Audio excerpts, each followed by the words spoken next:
Ladies and gentlemen, welcome into Podcast Room 303.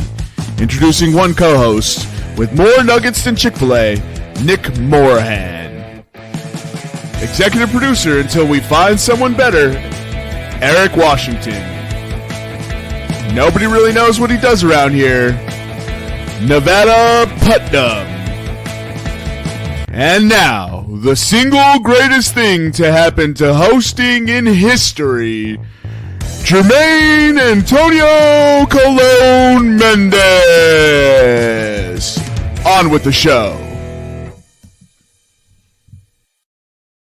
Ladies and gentlemen, welcome into Podcast Room 303. I'm your host, Jermaine Colon Mendez. This is my co-host, Nicholas Morahan. And as always, we have with us the EPE. We're getting close to that time, ladies and gentlemen. We're almost close to Christmas time, according to Eric. Doesn't start until this time next week. It's the 18th of December. And how you doing this evening, Nick? We'll get into it on the show. But also, is there no respite? Is there no respite for me as a Colorado Rockies fan? Free agent signings are just centered around the wet trades and signings. And we got Quantrell. That's our big signing. That's who you got so far? He's an innings eater who's coming off an injury to his arm. Right up the Rockies alley, bro. Get ready for him to eat innings. I mean, we'll get into it later in the show, but Shohei, you had a chance to do something good. You had a chance to do something great. You had a chance to go anywhere else. And you didn't do it. My man is down bad. How you doing this evening, Eric? I thought I was down bad, but it seems like Nick might be worse. I don't know. But, looking forward for this Christmas season to begin appropriately next week, a week before actual Christmas. Unlike these crazy fucking people that have been doing it since post-Halloween. Other than that, we're good. I got some shit about the Eagles I want to get off my chest, but we'll do that later. The mood in the room is icy, ladies and gentlemen. Thank you for joining us, Roomies. On today's episode, we'll be getting into pop culture pick'em, top 5 80s artists. We'll get into head-to-head review where we're at with that as we're coming down to, I think we got 3 weeks left. We are in week 49, so we got 3 weeks left. Whew. We'll get into what the fuck headline. It's already been teased a little bit, and then we'll get into the NFL week 15. Without further ado, let's just get into PCP, boys. You want to get into PCP? I want to do something that's gonna lift the spirits of my two compatriots on the other end. One's got a rant about a football team, other one's got a rant about probably Major League Baseball. It's never about the Rockies. It's about baseball's current status quo as a whole. But yeah, let's go ahead and get into it. Top 5 80s. We got Eric, Nick, myself. Take it away. Yeah, so with the first pick, a lot of this stuff is just stuff I heard with my dad. But I'm going to go with the king of pop music, Prince. Oh, I thought you were going to take Post Malone. he's the king of everything. He can do everything, including drink Bud Light and smell bad. Is that what he did? I mean, he drinks Bud Light and he smells bad. Does he smell bad? You smell Post Malone? And he ran into me at Mission in D.C. and didn't apologize. Damn. Yeah, I wouldn't apologize either, though. So I'm judging an entire – I was kind of a douche probably and drunk. But I'm judging his entire personality off that. 1-1 for me, Journey. Oh, someone likes to sing his little heart Definitely out. on the list. 100%. White people love to never stop believing. Oh, it's just, they haven't stopped. No, we can't stop, won't stop. Rumor has it they are still believing. Still believing, that's right. So I'm going to go ahead and take Prince here. Oh, I'm just kidding. Oh, you son of a bitch. Let's see. I'll go ahead and take I'll take Carlos Santana. Nice. Oh, good one. And I'll round it out with Elton John. Damn. Ooh, that's a very good pick. Elton John is the single greatest rock star ever. Don't at me. It's a good take. I'm gonna stay in the rock bands. I'm gonna go Foreigner. Okay. I saw them and I was just like, I liked them, but it wasn't like that. Dude, with the first 4 picks, my list has been dwindled down to nothing. So fantastic. I'm gonna go ahead and rock with probably one of my all-time guiltiest pleasures, Hall & Oates. Oh, everyone loves Hall & Oates, dude. It's just a bop, dude. You just put it on, you're just like. That's one thing I've found in many of my years is that Hall & Oates gets everyone going, dude. I had a buddy. He's from like LA, and I put Hall & Oates on during boot camp because I was probably fucking around a little bit, but put some Hall & Oates on. He's like, "What is this?" Damn, he had never heard Hall & Oates. He had not heard Hall & Oates, dude. He was too busy listening to the good shit, dude. Hall & Oates is the good shit. Anyway, next pick. Can't believe we made it this far. I'm gonna go with Queen. Oh, I can believe we made it that far. Their best music came out in the 80s. It's crazy. Yeah, I mean, I'm not picking them. Yeah. Queen was nowhere on my list. Yeah, it probably would have gotten an honorable mention. Do you guys not like Queen? I mean, I like they're decent. The movie was good. Bohemian Rhapsody was good. Movie was good. Ouch. Super good. I'm gonna continue this with just rock bands because I love 80s rock bands. I'm gonna go the Eagles. That's a fire choice on my list, but I'm gonna go ahead and take Gloria Estefan here. Nice. And then I will take a little out of left field. I'll take the Descendants. Yeah, okay. Oh wow, I spelled that right.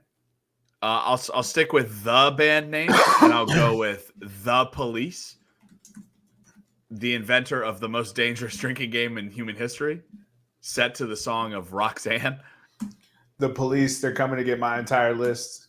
Hispanics, gay dudes, punk rockers. We're going down, dude. The Police are coming. I think the Police are British as well, so they don't put up with any crap. Viene la migra. I'm gonna close this out. My last 2 picks, 4 and 5 here, is gonna be the Queen of Cher, and then lastly, I'm gonna rock with the Beastie Boys. Dude, I used to fuck with Sonny and Cher. The Beastie Boys as 80s artists. Yes, dude. They were late 80s. They started late 80s. I'll change it. I got other stuff. They started late 80s. Nah, You want me to change good. You want me to change it? They started late 80s. That's like saying the Red Hot Chili Peppers are 80s artists. It just doesn't feel 80s. The Red Hot Chili Peppers have been making music since the 70s. As the Red Hot Chili 80s. Peppers. 70s. 78 is when their 80s. first LP came out. 80s. We're not going to get into it right now. But Just gonna keep saying. fine. I'll take off the Beastie Just Boys. double down. Look it up. Did you look it up? I will add Motley Crue. Motley Crue, isn't that the same thing? It's just a synonym for Beastie Boys. No. Oh wait, Red Hot Chili Peppers. That's a Motley Crue. Yeah, look up Red Hot Chili Peppers. When was their first album? 1900s. 84. All right, I guess their first LP was 1984. Yeah. Oh, No, I don't know. Hold on. That's real 80s to be a 70s band. All right, while Eric looks that up, my final pick. I'm actually surprised he fell this far. Nothing but bangers, John Bon Jovi. He's on my list. He was probably who I was gonna take next. So I'll do my honorable mentions first. I'm gonna shout out Rush. Oh, shout out Stevie Wonder. Metallica.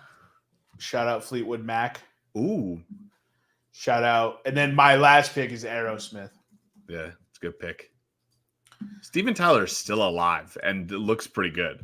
There's no possible way he hasn't looked good since 20 years. Well, okay. Steven Tyler does not look any worse. There it is. Doesn't look any worse. Yeah, I was just like, he has not looked well. Speaking of them, I don't know what movie it was. I'm gonna find it. It's actually funny. I'm gonna send to you guys to watch. But there's like a scene where they're partying. And the guy goes, "We did," and he gives them all Viagra's, and he goes, 4 hours to drink like Keith Richards and still have a heart on. And then the fucking following scene is just absolutely amazing. I'm gonna send it to you guys. I think it's called Obliterated on Netflix. It's fucking absolutely hilarious. Yo, Beastie Boys started in 1981. Nick. Okay. So I was wrong about one, and you were wrong about one. I'm just saying Beastie Boys does not feel 80s. How so? Because it's 90s music. It's not 90s music. The 80s was about rock. It was not about rock. It was the birth of hip hop. You gotta say it that way. The birth of hip hop? Yeah, that's when De La Soul and I was born in Rakim were coming out. LL Cool J. I was born in 91. NWA. Grandmaster Flash. Dude, Cool Herc. No. No, just You not. just not. Just now. Just the entire golden era of hip hop is gone. The 80s was golden era hip hop? That's what they call it. I don't know if it is like. Well, I'm not asking what they call it. The ambiguous. Does Eric call it the golden era of hip hop? No, we're in the golden era of TV right now. So if we're talking about the Fuck, golden get era of fucked. hip hop, I'm gonna put it between like 96 and 05. Like that was the golden era. 96 to 05. I think that's probably a safe pick. That's probably a Okay. safe pick. License to Ill was 1986. Paul's Boutique 1989. Check Your Head 1992, and then obviously everything after that is 90s. when was the Chronic? 92, 90. 93? Oh, I was about to say, dude, the Beastie Boys 92. didn't do the 92. Chronic. Yeah. They didn't? I was like, what? Dr. Dre was not in the Beastie Boys? But he was NWA. I was like, what Also the hated. fuck, Eric? You got any honorable mentions? All the people I just named. All right, bet. So yeah, the entire hip hop scene. I almost put Eric B and Rakim. So some that I missed: AC/DC, Guns N' Roses, U2, Billy Joel, Cyndi Lauper. U2 gets a lot of hate, but they got some hits, dude. U2's hits are hits, but I think U2 is just oversaturated. Oh, for sure. They're the E40 of rock. If you listen to the U2 Apple Music station, you're gonna like about 2 hours of listening. Past that, you're gonna be like, oh Jesus. Yo, new fantasy punishment, dude. U2 marathon. No, you have to listen to that album they put on the What they put on your iPhone. You have to listen to that album on repeat for 24 hours. Oh, dude. I'll just kill myself. Just don't get last. Thank And God. it'll save me a lot of money from having to just pay to be friends with a bunch of guys in a league I'm never gonna win. Fucking ridiculous. It's just a membership fee, dude. That's all it is. He's so jaded. It's like society. It's the membership fee that we all pay, but only the fucking select few get the privilege.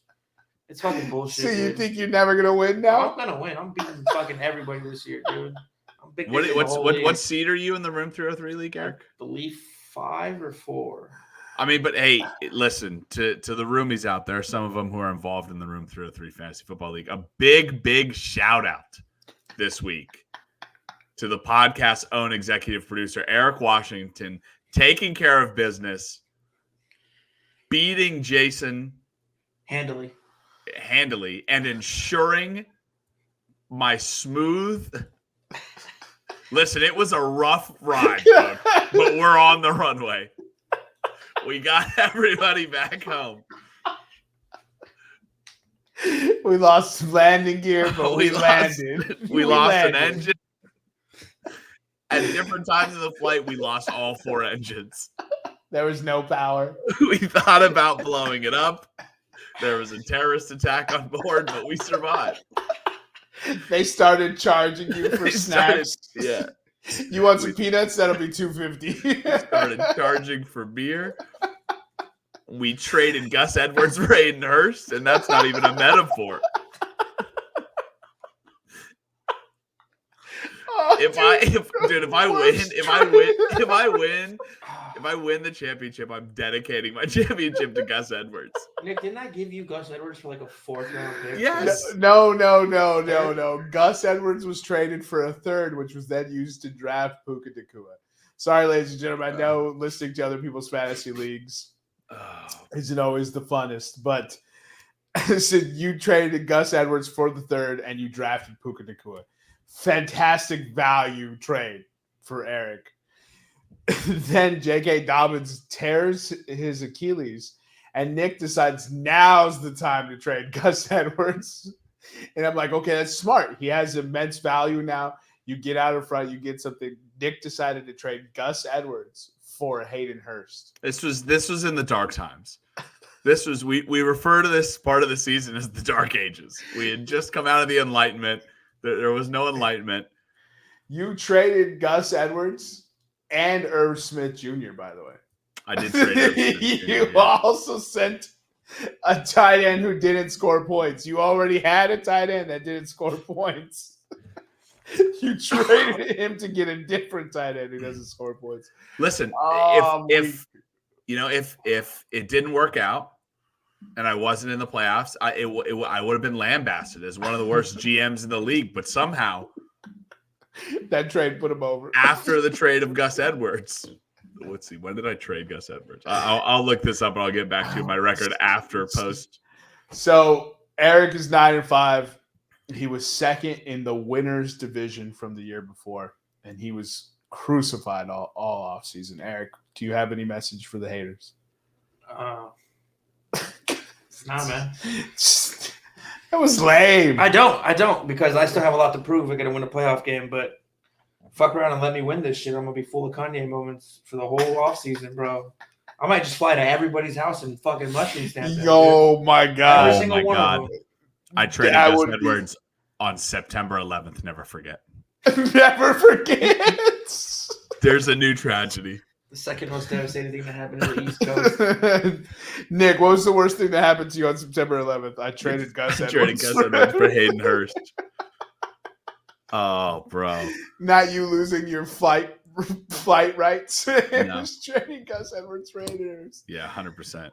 Oh, dude, all-time great. So Nick is 6-8. Nick has now squeaked into the playoffs in the final playoff spot. That's right, ladies and gentlemen. He's the NFC South. NFC South home playoff game is what we're calling Nick right now. Nick's team can't compete though. Lamar Jackson, Saquon, Javonte Williams, CeeDee Lamb, Cooper Kupp, Deebo Samuel, T. Higgins. It's a fucking stack squad. OBJ. Unreal. It's a very good squad to go 6-8 with, which is hysterical. So my team went 6-7 after trading away Gus Edwards because I traded him. Played one game, 1 week. Oh boy! Let's go ahead and get into head, Eric. Head to head. Yeah, that was enough laughing at Nick. All right. So last week, week 48. Tough week for the podcast, man. We only had one guy get a win. It was Jermaine. He went 2-1 last week. Oh, I went 2-1? His anytime touchdown parlay hit CMC, CDN, Cortland Sutton. And then he just took obvious winners for money lines, putting him at 51, 86, and 1. He's only down 3.7 units now. Denver money line was a dog. It was an obvious one, dude. The Chargers are useless. Nick went 0-3. Hell yeah. Putting him at 44, 93, and 2, down 13.1 units. Now, Shohei did sign by Monday. Are we doing this for real, dude? Don't start this shit. All right. Room podcast poll. And I'm not going to provide an answer in here, but commentator A said that Shohei will sign by Monday. And commentator B said Shohei will sign by Sunday. If you want Shohei to sign before Sunday at 23:59, that's 11:59 p.m. for you civvies out there. Which one is right? Commentator A or commentator B? We'll let the roomies decide. Continue, Eric. I'm sorry for interrupting. Good. Commentator B was right. Let me see here. I went 0-3. I got robbed, dude. How did you get robbed? Look at my fucking anytime touchdown. I had Mixon scored, Kamara scored, Rashad White scored, McCaffrey scored. Fucking bitch-ass Monty couldn't get in the end zone. And then for the wide receivers, DJ Moore scored twice, Zay Flowers scored twice, or scored Devontae. Oh, never mind. I was just upset that Nico got hurt. Anyway, I went 0-3. I'm 50-88 on the season, down 0.5 units. Still in first place. Never mind. I was going to say like my Eagles, but that's a fucking lost stream too. Nevada 0-3, 49, 86, and 1, down 7.3 units. He stuck with the hockey bets, and it didn't pay off for him. He keeps betting Connor Bedard, dude. It's so great, dude. He's going to figure it out. Eventually, he's going to learn Corey Perry banged his mom, and he's going to be real pissed. That's what my boy is dealing with this season. He got his mom fucked by his teammate. Oh, my God. Former teammate. God, dude. Can you mentally recover from that? No. Yeah, LeBron did. No. His once promising career has been flushed down the toilet. Bus confirmed. Yeah. Bus confirmed. All right, so Nick, well, I'll let you take away the what the fuck headline here. Yeah, I mean, I don't really even need an article to pull up, but Eric, if you want to pull up one. So Shohei Ohtani signed with the Los Angeles Dodgers, 10 years, $700 million, which is an absolutely bonkers deal. When the deal was first announced, I thought to myself, $70 million a year, which really in California state taxes for Shohei is like $36 million. I think someone did the calculation in. So the Athletics, Fabian Ardea reported on Monday that Shohei's 10-year deal worth $700 million is actually deferred.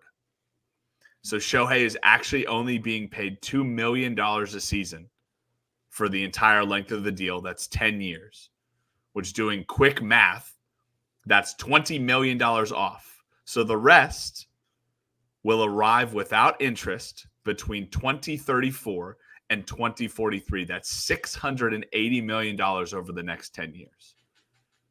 If you drop the zero for you math folks, that's $68 million a year Shohei will get. Funny enough, Bobby Bonilla Day ends in 2033. So we will have no break between ridiculous contract years. This one tops it, though. This is just crazy, man. I did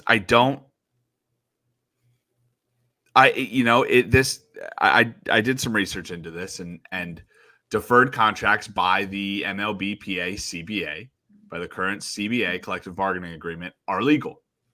It doesn't set a limit on the amount of deferred payments you can make, because I don't think anyone anticipated this would happen.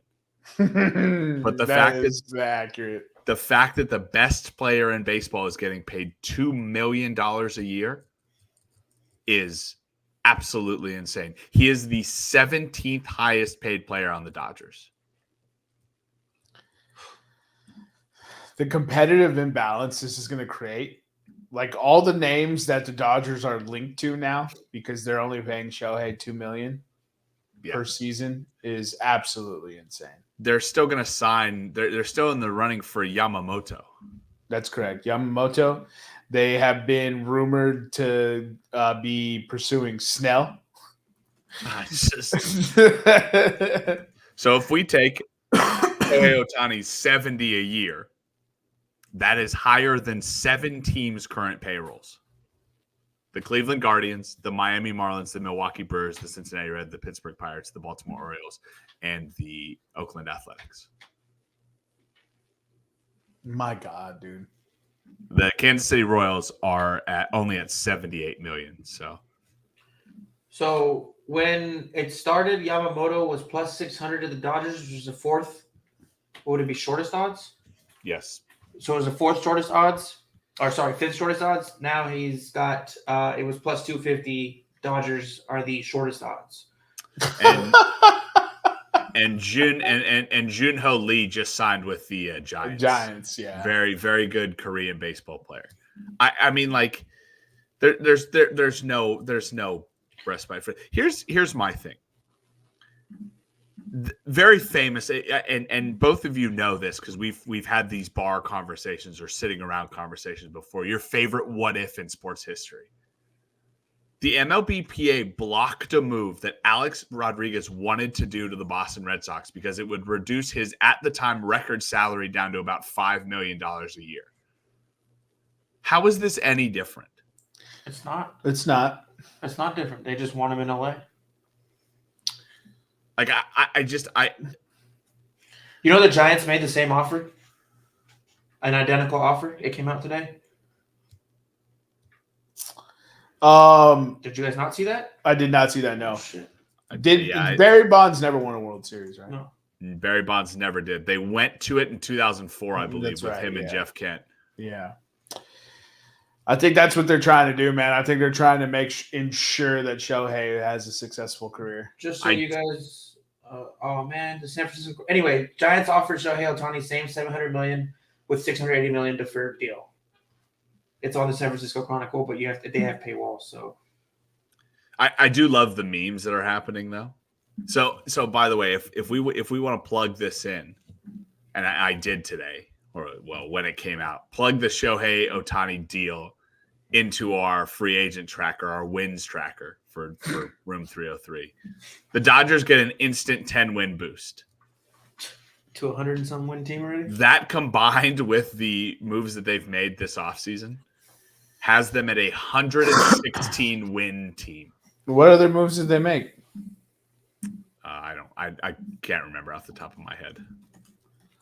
Just all right, I'll look it up. Yeah, they're linked to Josh Hader as well. Well, you have no hit on your payroll. You signed $2 million. You spent $2 million for 10 wins. You know what I mean? Like, of course you're linked to all these dudes. It's just like there was already a competitive imbalance, and now you're going to allow the team that should be able to afford to pay him.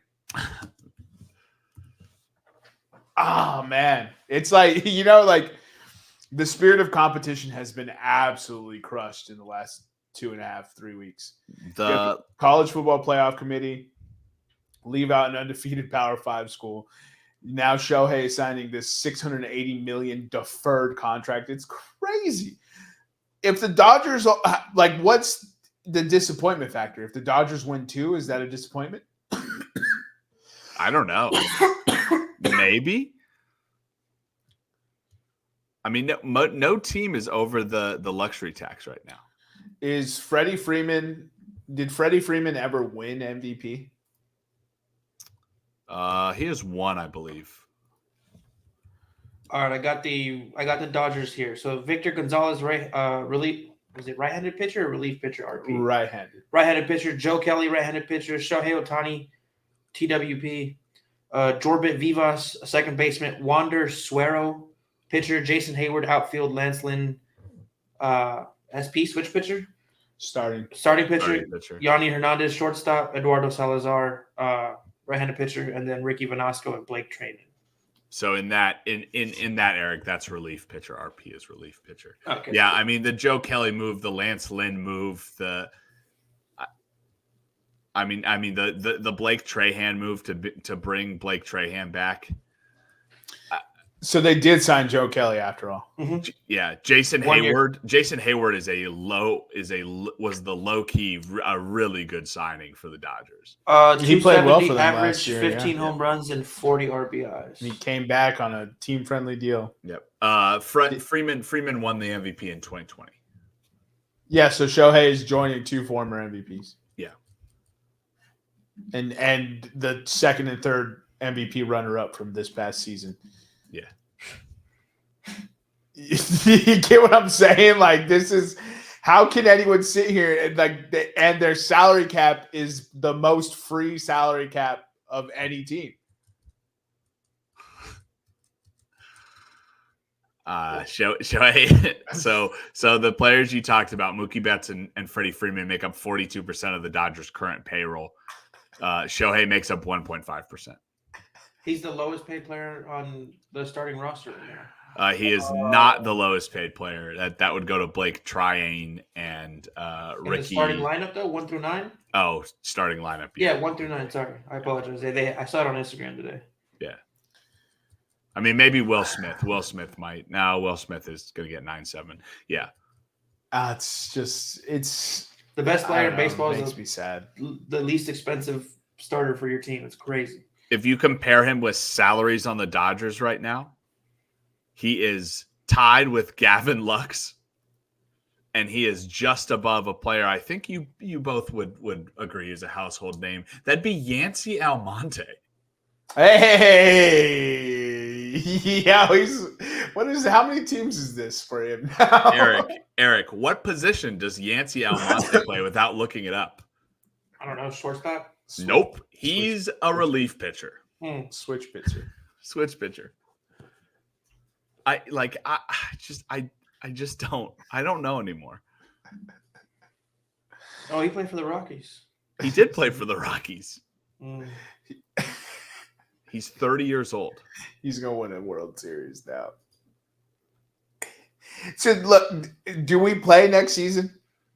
No. Yes, because of the Dodgers' lack of success in the playoffs. If they do not win next year, yes. How big a disappointment is that? It's huge. I think it's the biggest disappointment since the Patriots were undefeated and lost the Super Bowl. Damn, they haven't even played a game yet. Because they're going to bring in, like you said, even if they sign one of the three players you've mentioned, Snell, Hader, Yamamoto, fair. It's not fair. It's not fair. And they have the room to do it. They're going to add one or more pieces. They're going to be active at the trade deadline. This Dodgers team already basically sleepwalks to 100 wins. Now you have Shohei Ohtani. I mean, just don't fire Dave Roberts. The league is safe as long as Dave Roberts. As long as they have Dave Roberts, we're good. All right, you guys got anything else on the Shohei thing other than how immensely sad? I don't even want to watch baseball anymore. The only thing is big ups to him as far as he's not going to have to buy a new house, sell all his shit. And also by deferring, and once he retires and moves back to Japan, the tax structure over there is crazy different. He's not going to be paying those California taxes on that $680 million he's going to be getting. It's actually, it benefits the Dodgers, but it also benefits him down the line too to not be getting those crazy 52% of your money taken away from you by the state of California. I'm pretty sure California's changing those fucking tax laws though. Oh, dude, to make sure they get it. They got $680 on the table to change it. They made changes for people who get California jobs and then work remote. Mm-hmm. They've made changes for that. So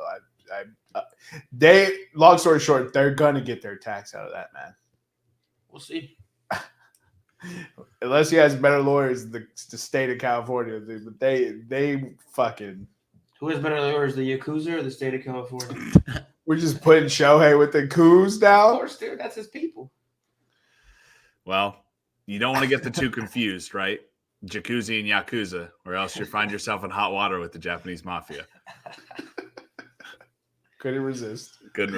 Actually, can I give a shout out for the week that actually is specifically today? Shout out FS86s. I'm doing one to apply for a security clearance right now. Well, upgrade a security clearance. Never have I racked my brain so much for a house I lived in for 6 months and looking at Amazon addresses and former credit card bills to try to find an address. So shout out to you, FS86, for making me remember every address over the past 10 years. It's not fun to fill out, dude. None of you made my SF76 or FS86. I think it's SF. It is SF.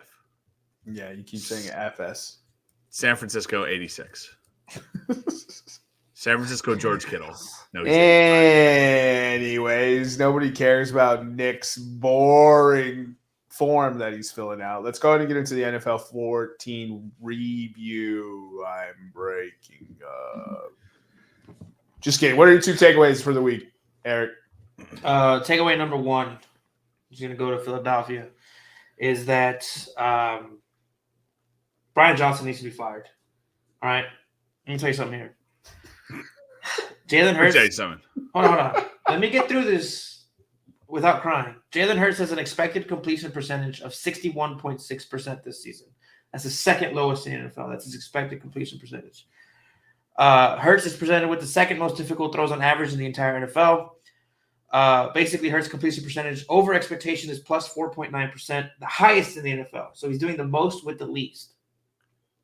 So basically what that's telling me is it's not Jalen Hurts that's broken, it's the system that's broken.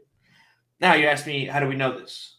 The Eagles are 8th in yards per attempt and 6th in success rate when throwing between the numbers.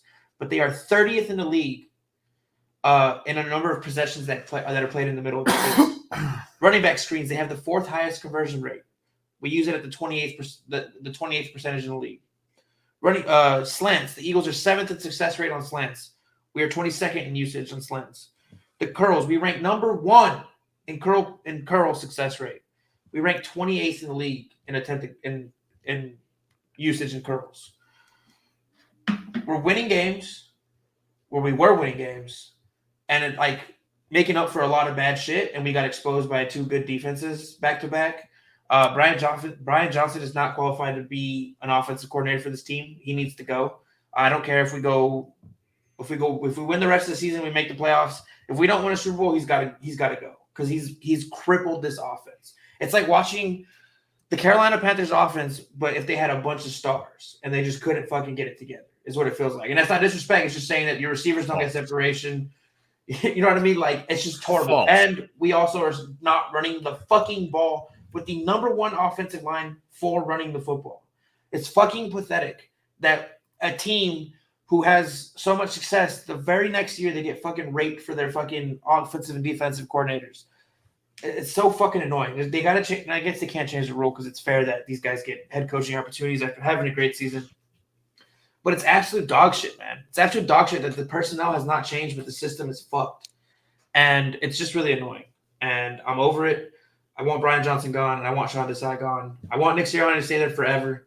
But that's my take. I'm sick. I'm just – and the media turned on the Eagles. I'm not giving up on the season. I still have hope, but it just looks bad, man. It just looks bad on the offensive end. And then and in the defensive. But we'll move on from that. And then the other one is we had a game that ended 3-0. That's the status of the league this year. No quarterbacks. So many quarterbacks injured. We had a game that ended 3-0. First 3-0 game since 2007 and just the 7th since 1966 in the Super Bowl era. Yo, it was 0-0 until like 15 seconds left in the game too. Like it was a walk-off winner. Like I've seen games like 6-3, like the Ravens and Browns or Ravens and Steelers back in the day, but that shit was 6-3 because people were out there murdering each other. This was just boring football. Yeah, the two offenses were murdering each other. This dude went 157. He hit it at the 157 mark. What's this? They played 48 minutes. They played 58 minutes of football. Two games being played in Las Vegas, and the Golden Knights outscored the Raiders by 5. Same night. All right, so I guess my rebuck for Eric is shut up. Like honestly, your team is 10-3. You lost to a Cowboys team that you haven't beat in 7 years. Look at the statistics. You haven't beat Dallas in 7 years. I don't care who your offensive coordinator is. You can't beat Dallas in Dallas. You're 10-3. Shut up. Okay. Don't compare the Eagles to the Carolina Panthers. You were 14-3 last year. Yeah, you have a good team.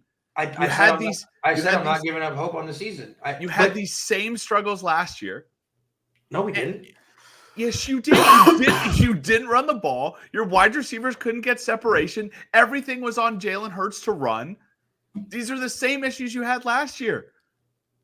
It's the same shit you bitched about last year. And you went to the fucking Super Bowl. Shut up. No, I don't agree. Don't ever compare the Philadelphia Eagles to the Carolina Panthers. I know you're not trying to make it offensive, but I'm offended for the Philadelphia Eagles. Look, the Philadelphia Eagles have scored 342 points this year. The Carolina Panthers have scored 197. Oh, I was going to say they're outscored by 342. Yeah. They've given up 341. I get it. You're an Eagles fan, and you're a passionate fan. These are the same issues you had last year, and you went to the Super Bowl. Look, you can have a kid that's well behaved and looks good in public, but he was a fucking, you got to correct some issues sometimes to make him a fucking champion kid. Eric, that's all I'm talking about. I'm just talking about there needs to be changes. Eric, Nick Sirianni needs to tell fucking Brian Johnson, look, curls, slants, AJ Brown, one of the best. He's Deebo Samuel light when he has the ball in his hands. Let's use that to our advantage.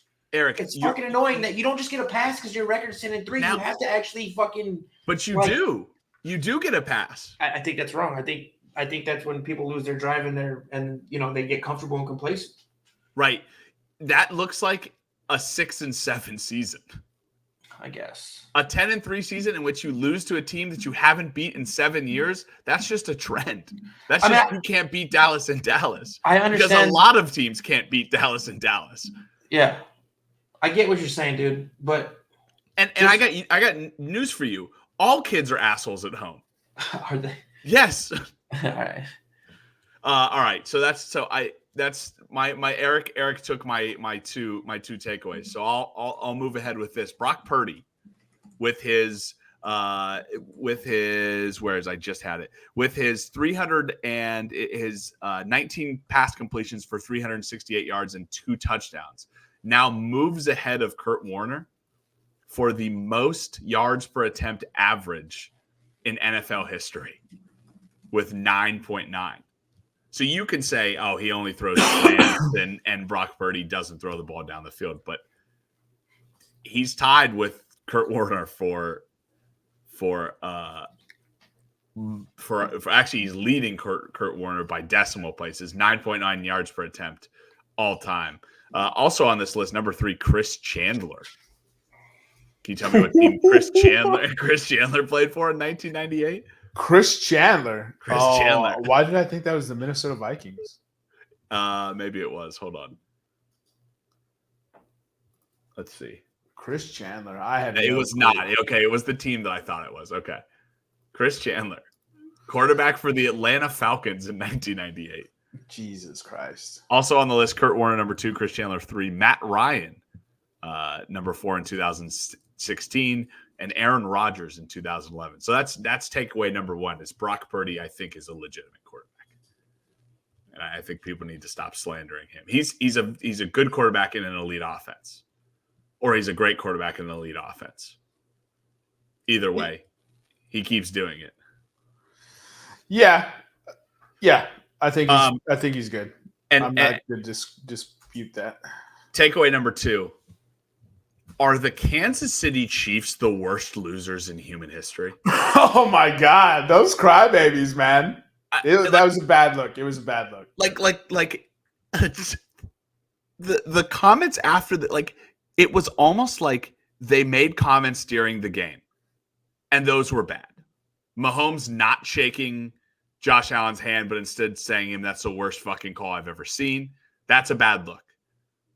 But then every single member of the Chiefs doubling down on this terrible take and asking them why would you do your job in a critical time to do your job?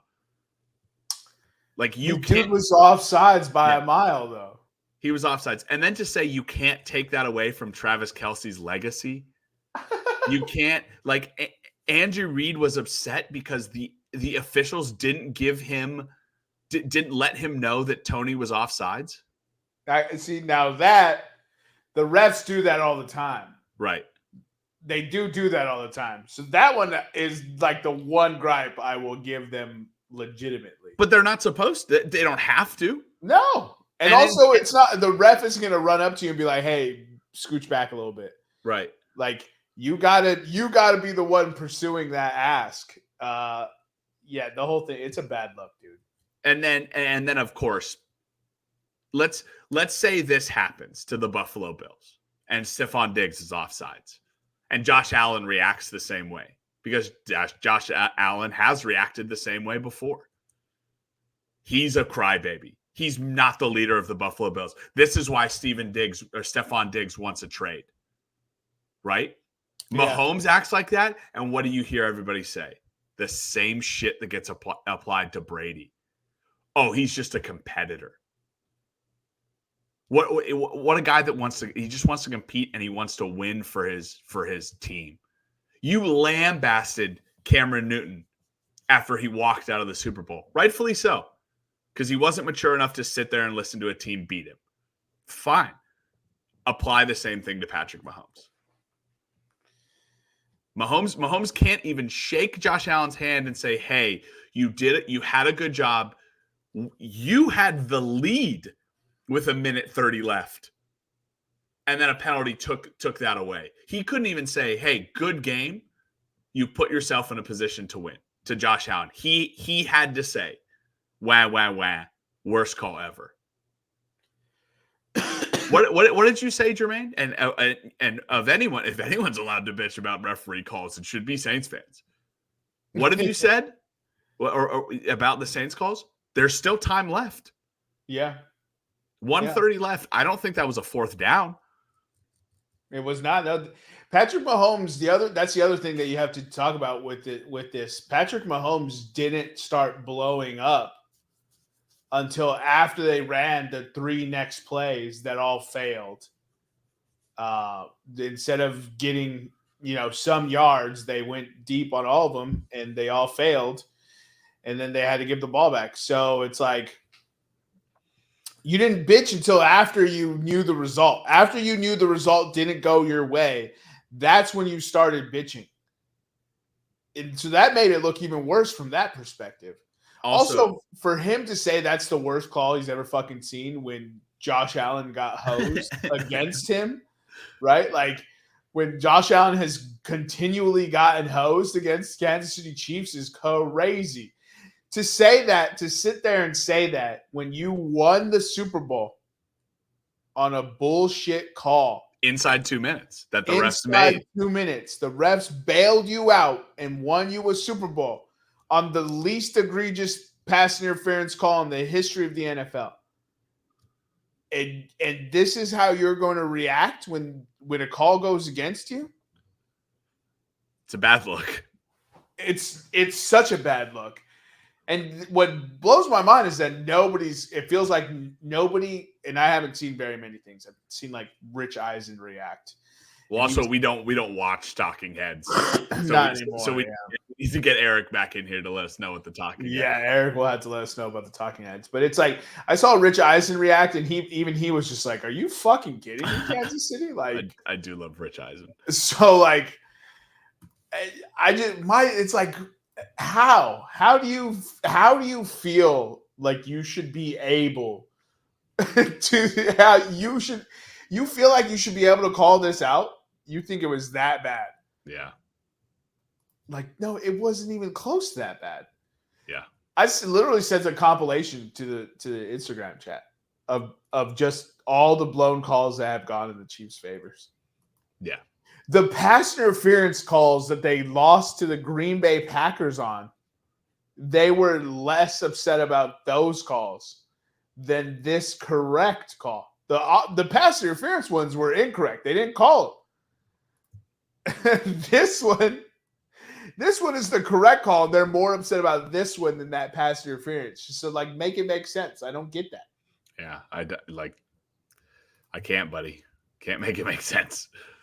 Yeah, what's funny is, like, Patrick Mahomes is a pretty likable dude, but the more he's in the limelight, and he's going to be here for a very long time because everyone's already starting to call him the GOAT.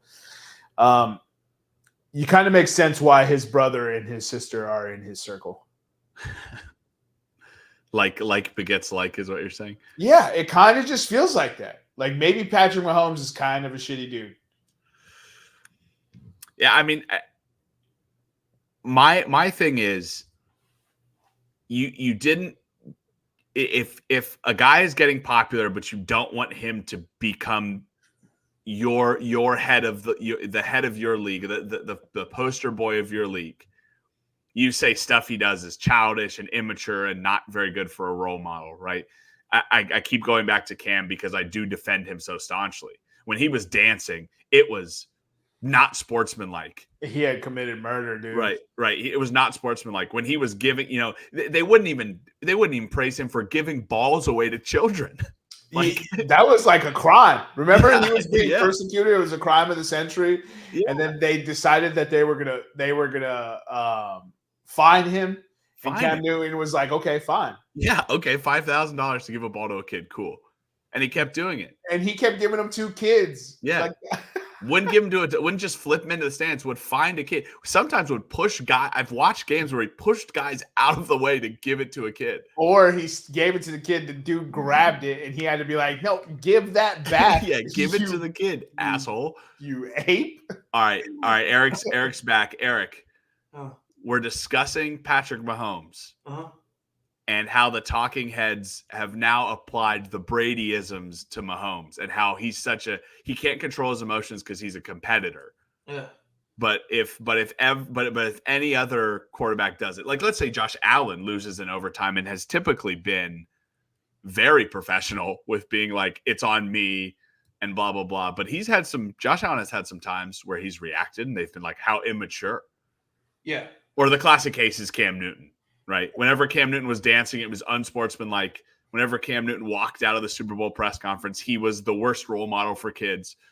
And yet cameras catch, Patrick Mahomes saying to Josh Allen, that's the worst call ever. Fucking call ever. And also 3 minutes of him being held back from chasing after the refs 3 or 4 plays after. It wasn't immediately like that play was called, he was in the ref space. It was 3 or 4 plays after, and he started blowing up on the sideline. But go ahead, Eric. Sorry. Well, yeah, I mean, I agree. It's BS. Like I don't know why some QBs get a pass and some don't. That was childish behavior. We crucified LeBron for throwing that tantrum against the Celtics, right? And well, we did. Well, we did, yeah. Oh, the media kind of did too. Yeah, the media kind of did. That was excessive. But I do agree with you guys. Like Brady breaking windows, surface things, and slamming helmets, and they would always say he's such a competitor. He just wants to win, right? I think every other fucking quarterback in the league wants to win, but nobody wants to. There is not a single grown fucking man in the National Football League that wants to lose, or in America. And I will say this, for everything, there might be a few in America. For everything that Cam Newton or any of the examples that you gave, Tom Brady has had more scandals in the NFL that have led to rule changes, and Patrick Mahomes has the 2 most detrimental things. The Kansas City Chiefs has the 3 most detrimental things that happened in the NFL in the last 10 years, but 2 of them belong to Patrick Mahomes, and that's his wife and his brother. That's funny because Jermaine brought that up too. Maybe Patrick Mahomes is a shitty person. That being said, give me Kansas City -9.5 next week. Lock them in. Lock them in. Century. Lock them in. Are you guys pretty deep? No, we haven't even done my takeaways. No. All right, Jermaine, go. We got stuck on Patrick Mahomes just because I was blown away by it. I'm just so frustrated in his like just apparent lack of and Eric, this is close to your heart, but Jermaine mentioned also. You got Patrick Mahomes goes, you can't make that call in that situation. Like, motherfucker, the refs made the call for you in the Super Bowl with the most egregious holding inside of 5 yards you've ever seen. And this isn't the first time the Chiefs have been fucked by a player being lined up offsides. It happened to them with Houston. Was it Houston that was lined up against the? No. The pass rusher was. Oh man, Derek it was. Thomas? It was. That's way too old. No, I think it was Jones. No, it wasn't Chris Jones.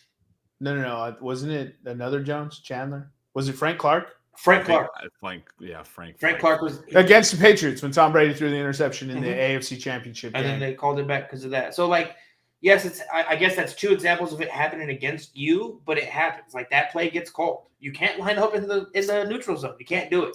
Yeah, and that's what I like. If he was a little offsides, all right, maybe you got a leg to stand out.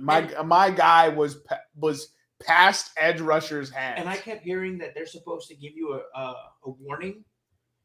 First of all, he did it 4 times in the game, and they only called that one. Secondly, which is bad, if he did it 4 times and you called that one, that is shitty. But secondly, why does a grown-ass man need a fucking, who gets paid millions of dollars, need a fucking reminder of where to line up at? It's one of the most basic things you learn in football. Line up behind the fucking football. Yeah, I mean, the refs, the refs, right. Oh, there it is. Let me step back a second. The refs do tell wide receivers all the time. But also, wide receivers have to ask, though. They do have to ask? Yeah. The refs aren't just volunteering, like, hey, man, back up. They are. You've seen the point. Benevolent gods. You've seen the point to the side, right, Eric? Yeah. Like, he's not being like, check me out to the fans. He's asking the ref, am I line good? Yeah. Yeah, that's exactly what he's doing. So, no, so my takeaways, I wanted to do a blind resume for one, and then I'll get into my other one after that. Okay. Right, so, blind resume. So you have 18 for 26, 119 yards, 4.6 average, 2 touchdowns, 1 interception, 1 sack, 32.8 QBR, and 88.5 rating. So that's player A. Player B, 13 for 36, 137 yards, 3.8 average, 0 touchdowns, 0 interceptions, 4 sacks, 12.6 QBR, and 48 rating. Can you tell me who quarterback A is and who quarterback B is? Quarterback B is Mitchell Trubisky. No, that's a great guess, though. I love the guess. Quarterback A, Justin Fields. No, that's actually a good guess, but no, Justin Fields. Eric, your guesses. Man, that was this weekend? That was this weekend. Was it the Vikings game? Aiden O'Connell and Fuckface? No, that's a great guess as well. Oh. It's not that game. Was it Patrick Mahomes and No? Josh Both quarterbacks are in a game against each other. They're not in the game. They are in a game against each other. Man, who threw the ball 36 times? Bryce Young. Bryce Young. Player B is Bryce Young. Player B is Bryce Young. All right. I knew I recognized those stats from somewhere. Player A was Derek Carr. Derek Carr had 31 passing yards going into the fourth quarter. Yeah, I mean, what an awful game. I didn't even – the game was so bad I didn't even smack talk Jermaine. Like, I just couldn't. I could not come up with any smack talk to send you, dude. It was just awful. How it ended 28-6, I have no idea.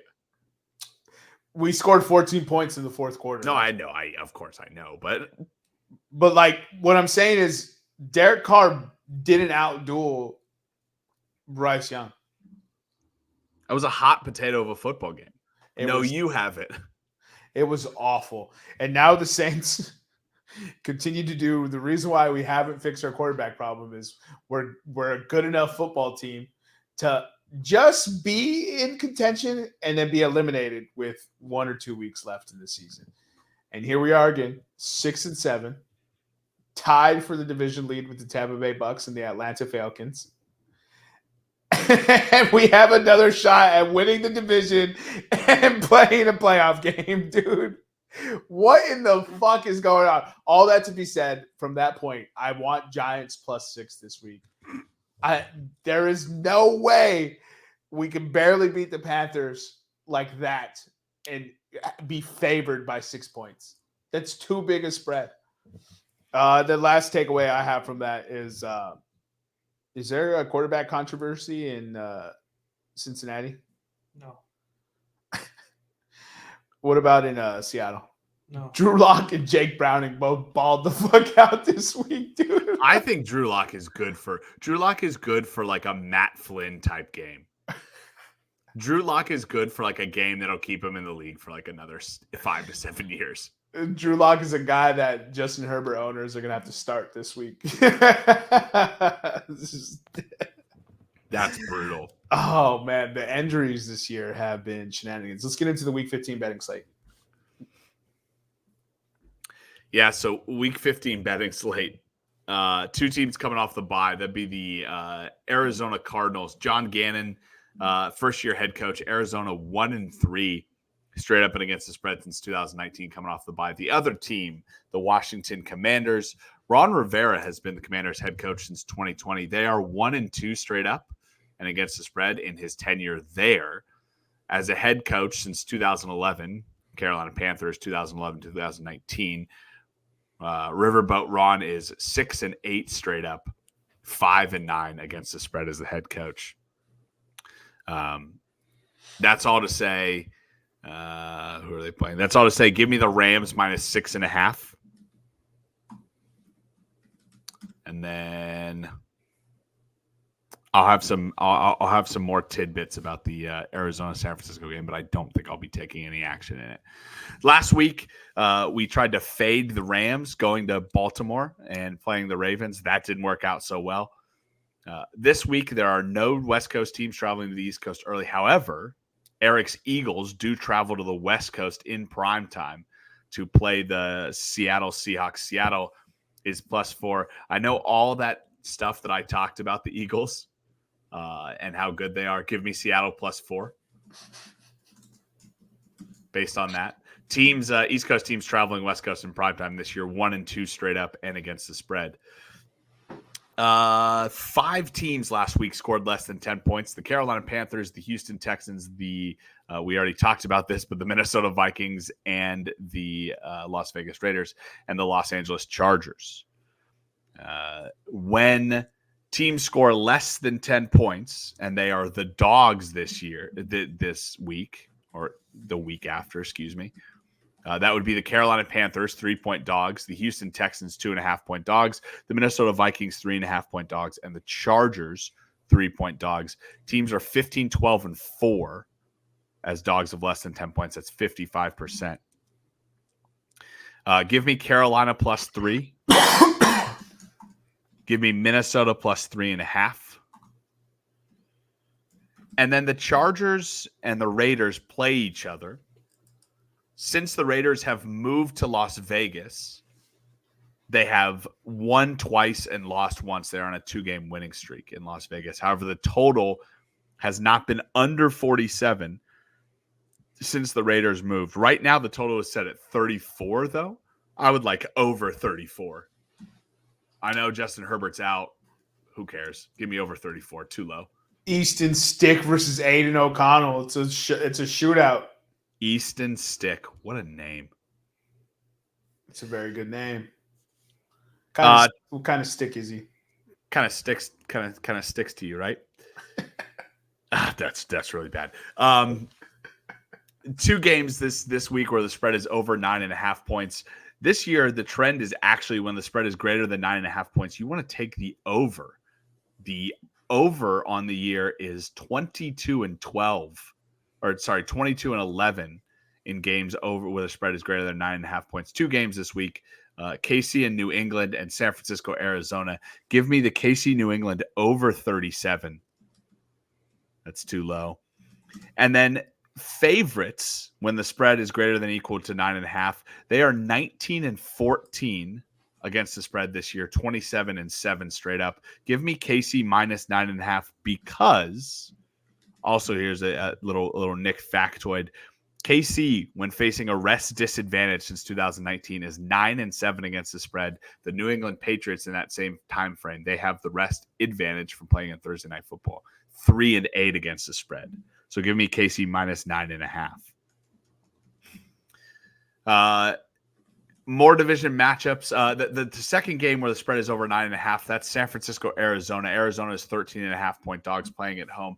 However, this game, when playing in Arizona is actually Arizona is 2-3 in the last 5. However, the spread has been inside 8 points 4 of the last 5. I don't want any action on that game. That was just a little Nick tidbit. 3 more division games to cover. Houston and Tennessee. Houston traveling into Tennessee. They are 3-2 in the last 5 years. That spread has been outside 3 the last 5 years. I think Tennessee wins this game. Give me Tennessee -3. It's -2.5 right now. Yeah, I'll take minus. What's my -3? Probably gets me a couple of points. So I'll take -3. It's probably, if it's -118, -1.5, you'll probably get it even money or close to even money, probably -105 at -3. The New York Jets and Miami. New York has not won in Miami in the last 5 years. And actually, since 2015, they have not beaten Miami. However, the spread has been inside 8 4 of the last 5. Give me the New York Jets with zipper Zachy Will. Hey, my 9 guy. points on the road. Give me Jets +9. Let's go. But one final note, other than the Carolina +3 action on here, Atlanta, when traveling into Carolina, last year broke their 4-game win streak traveling into Carolina. All spreads in the last 5 have been outside 8 points. Jermaine, I would ask you to look up what the Carolina Panthers. What can we get Carolina Panthers minus? And see if we can take that Carolina Panthers spread. So Carolina minus. Carolina minus. Carolina minus. Can we get Carolina -8? Oh, geez. Yeah, give me Carolina -8 plus 359. I'll take the Carolina Panthers -8 as well on top of that Carolina +3. And then my final bet of the week for Knicks Nuggets, Green Bay, after playing on Monday Night Football, they go in with a rest disadvantage to play Tampa Bay. They are 12-8 with a rest disadvantage. Tampa Bay with a rest advantage 7-7-1. Give me the Green Bay Packers -3.5. What do you gentlemen have on this Week 15 betting slate? Eric, go ahead. So my 3 picks, I'm gonna go. Where is it at here? Let me see. I'm gonna do Kansas City versus New England. I'm gonna do the under 37. Oh, the Patriots are god awful, and Kansas City doesn't look the same. I'm gonna take Chicago Bears money line plus 145 at Cleveland, and I'm gonna take Arizona Cardinals plus 13.5. So some big risk bets there. Dude, this Chargers Raiders game, like, no Justin Herbert, you got to bet Raiders -3, right? Wrong. Give me Chargers money line. yeah. Give me Chargers money line. Hey, Eric or Jermaine, can you look to see what this game to end in a tie is? Chargers Raiders. Chargers Raiders to end in a tie. Let's see. I think it might be under game props. Because doesn't this just feel like a game that there's no either this feels like there's no touchdown scored in this game, or it's a tie. Let's see. Longest touchdown. Winning margin. Tie plus 6,000. Eric, I'll take the tie plus 6,000. Chargers Raiders. If you're taking the tie, take overtime as well. Let me find that. Overtime, yes, is plus 1,100. Could I parlay the two together? You probably have to check on your phone for that. That's true. All right, let's. I'll take a look at it because I don't have an account. You said plus 1,100 for that one. Plus 1,100 for that one. Yeah, I mean, if you're going to take a tie, it has to go to overtime to do it. So you might as well. You might as well rock both. And if you can parlay that, that's absolutely bonkers. Dude, Josh Dobbs, he hit his quota of playbooks. Is that what happened with Josh Dobbs? Yeah. He's got too many plays running around. He looks like he forgot how to play football now. Big brain energy. Nick Mullins is the starting quarterback now, so we have Nick Mullins versus Jake Browning. This game is just an absolute shit show. It's 10 a.m. on Saturday. I'm going to take the over 39.5 because I'm just rooting for chaos now.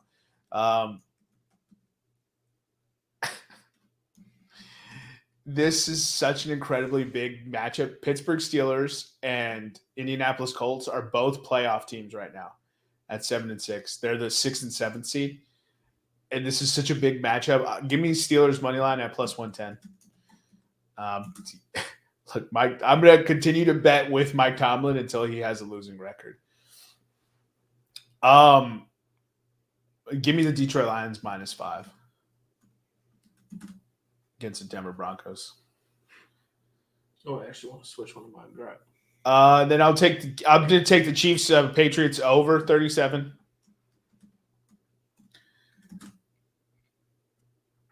And I'm going to take Giants Saints over 37, as well as Giants +6.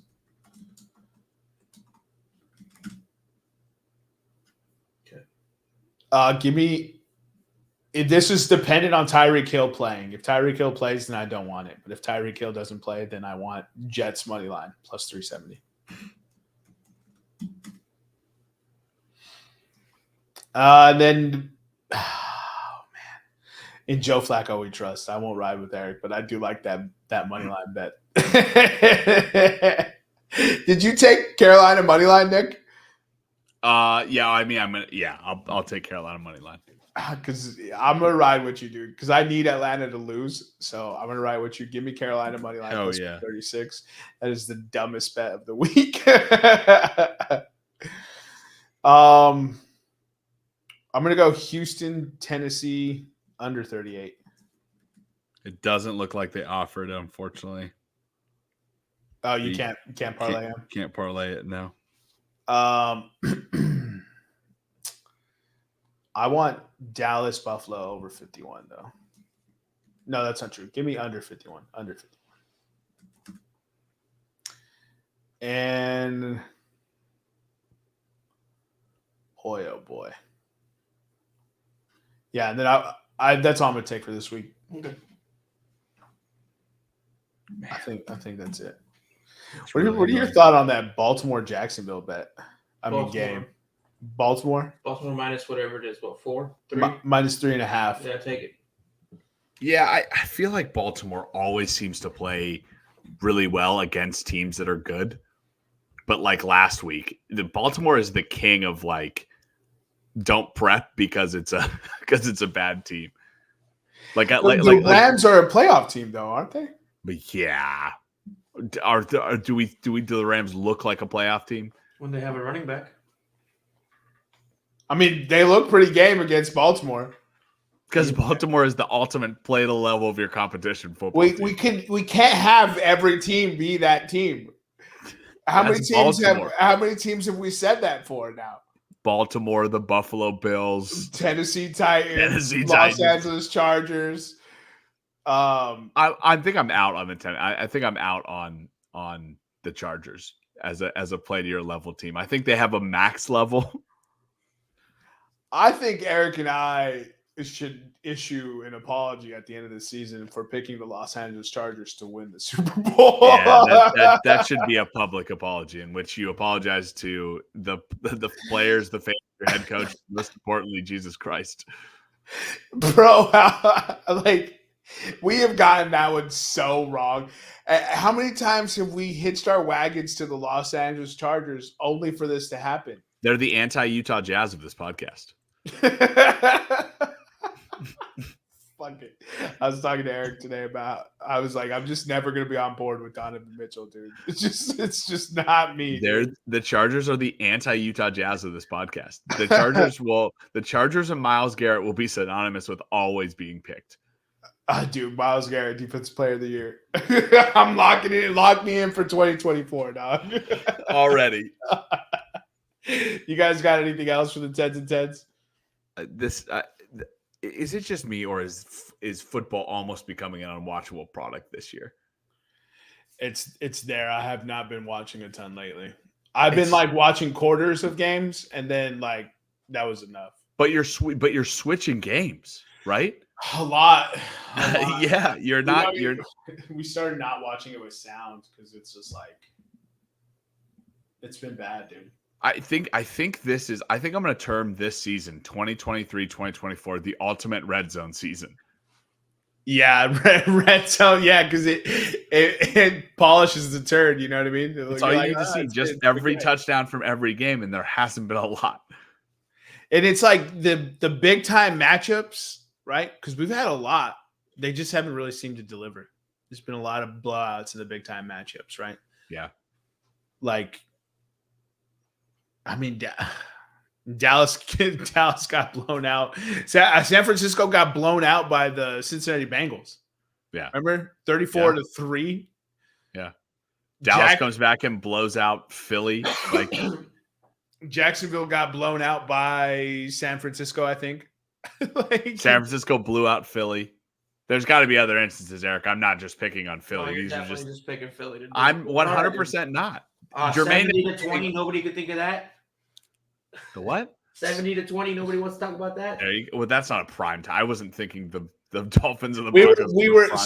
were just picking the matchups you would expect to be good, right? Like so Chiefs, Bills, Bengals, 49ers, anyone with an awesome record that the Eagles played. And the Eagles have played them all. The Eagles have played the Bills, the Chiefs, the Cowboys, the 49ers. I mean, they kind of had a fucking crazy schedule. Number one hardest schedule in the league. And they're 10-3, Eric. Get over it. Listen, let me mope for my week. All right. No. I fucking hate losing to Dallas more than anything. You I'd haven't rather fucking murder my own first child. You haven't beat Dallas in Dallas in 8 years. Well, then you would have murdered your family by now because you haven't beat Dallas in 8 years. I don't remember those. I blocked those out now. Right. Like I'm gonna block this whole conversation out later. I would block those out. See, 8 years is a long time, dude. Whatever, dude. At least we got a Super Bowl. Nobody's disagreeing with that. No, because everybody's been saying like all this shit about like you're giving up on a season. It's like, why would I give up on a season? It's I spent 25 fucking years as a fan before we won a Super Bowl. Like I'm sticking around. All right. Also, you're still. Everyone needs to relax. It's still 10-3. It looks pretty bad, dude. Bro. No chance. It looks pretty bad. No, Eric. No. It looks awful. It's correctable though. Is it? Eric, you had these same issues last year. No, we didn't. We had the numbers 2 pass defense in the league. We're 30th in the league this year. Eric, you constantly bitched why you're giving the ball to Boston Scott or not giving the ball to any running back. Well, you that's constantly Nick Sirianni. You constantly bitched that AJ Brown got no separation. And the only time he got separation was on slant routes. Well, then run fucking slant routes. It's not that goddamn hard. It's not fucking chess out there. It's checkers. What's the easiest move? He does this and gets the ball and goes 50 yards? Yeah. When your offense struggles. It works for San Francisco. When your offense struggles, your defense has been there to shoulder the load. Sometimes your defense can't shoulder the load. That's what happens in a 17-game season. Stupid fucking rookies on the line that can't stop the run. Fuck both those draft picks. You couldn't stop the run last year. Both need to go back to Georgia. Missing on the college football playoff. Be sad reason about their lives and then come back to Philly. And you got Jalen Carter because you couldn't stop the interior run last year. Yeah, and we could. But Javon Hargrove decided to go take a contract with the fuck. He's basically the Kevin Durant in the NFL. All right, you know what I mean? Fucking little bitch ass bitch went to San Francisco. Fuck Javon Hargrove, dude. I don't care if he can sit on me and kill me, dude. If I see him, I would not say this to his face, but I would definitely fucking think it. Fuck that big useless motherfucker. You'd say it to his face 3 blocks later. I would. That was a good rant. Actually, I would say it to his face so I could take a hit and sue his ass and make sure he doesn't make it. That's the rant we wanted originally from the Eagles. That's the rant we wanted originally. I won't be here next week. I'll be in the hospital recovering from a pounding from fucking Javon Hargrove. Yo, phrasing, dog. Whatever, dude. If it's that way or the other way, I'm getting paid, son. Eric's just about his paper. Show me the money. I'm motivated by money. All right, we've got off the rails. Eric's real rant at the end of the pod. Thank God we got it. We pulled it out of him. We pulled it out of him, dude. He was so restrained the whole episode. I don't want to sound ungrateful for a 10-3 team. All right. It's okay to be upset after those 2 losses as well, though. But we were both on a rest disadvantage for both games, and they were both on a rest advantage. So the NFL really did fuck us. Anyway, I'm done. Go ahead and proceed with the extra. Eric, you know what I like about this podcast? You came with stats. Yeah. You came with tweets that you saved. I did. You read and saved. And that's what we want from an executive producer. Now I just want it for the other 31 teams. All right, I got you. Follow us on Instagram, Twitter, and YouTube at Podcast Room303. I've been your host, Jermaine Clomendes. This is my co-host, Nicholas Morahan. And as always, we have with us the EPE. We'll see you next time when you come on down and step into the room.